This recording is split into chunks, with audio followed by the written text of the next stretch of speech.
Good Wednesday evening, Loch Raven Presbyterian Church family. It is so good to speak to you today, and as it is but a week before Thanksgiving, the encouragement for us all this week is to begin and keep a gratitude journal.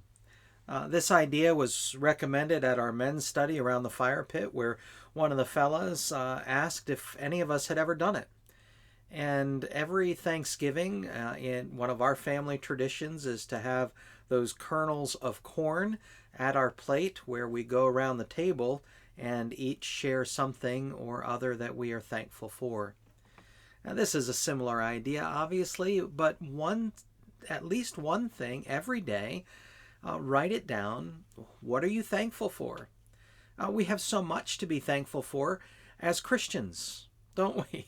And we know the one to whom we give thanks.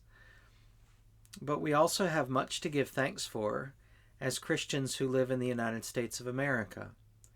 And with all of the political division, and with all of the distrust, and with all of the chaos and confusion that has surrounded this political season in the life of our nation, we must remember that we have much to be thankful for.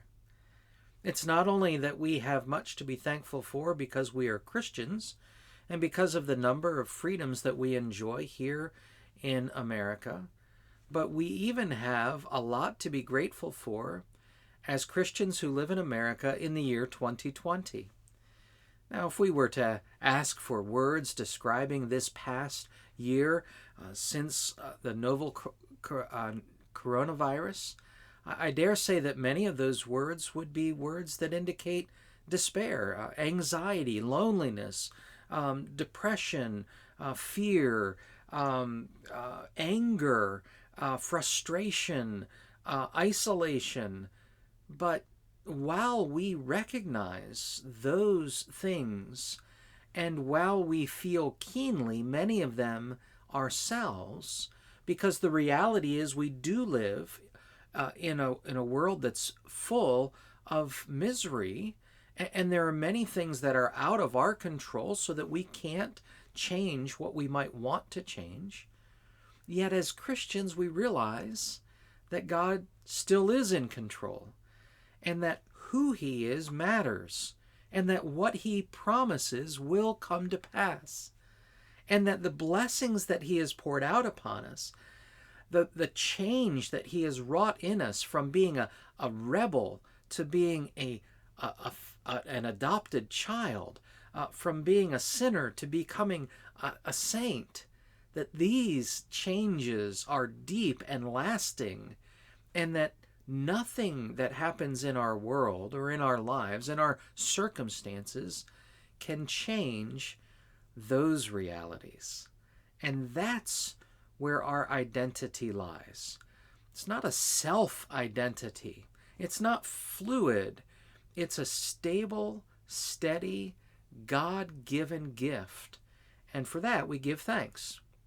And so I'd encourage each one of us to begin writing down at least once a day, at least one thing for which we give thanks. Write it down in a nice journal.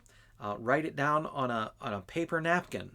But write it down and give thanks. Give thanks to God for these various things. Give thanks to God because of what is real and true and lasting. And let your mind, let your heart be drawn to Him. And then I'd encourage you as well to share those things that you are thankful for. Share them with a neighbor. What a wonderful way this week leading up to Thanksgiving, a holiday that seems sometimes to have been co-opted by food and football and Good Friday or Black Friday. It's not even Good Friday, Black Friday, the day afterwards. But instead, as a neighbor to neighbor, we can say, I'm looking at my grocery list and I have so many things to be thankful for. I want to let you know that I'm thankful for you. You're a good neighbor. Or you could ask them, what are you thankful for this year? Lots of different ways that we can use this as an opportunity to tell others about who God is and what He has done and where our hope is. Also, if you have children, get them something to write this one thing daily down on. If they can't write, ask them and you write it down for them. If you have nieces and nephews or grandchildren, share your gratitude journal with them. Show them what it is to give thanks for more than just a warm cup of coffee, perhaps, but not less. Give thanks for the small things. Give thanks for the big things. Give thanks for the things that are only for a season, and give thanks for the things that will last forever. We have so much to give thanks for. I pray that as a church family, we would show God how thankful we are by how we live as Christians in America in the year 2020.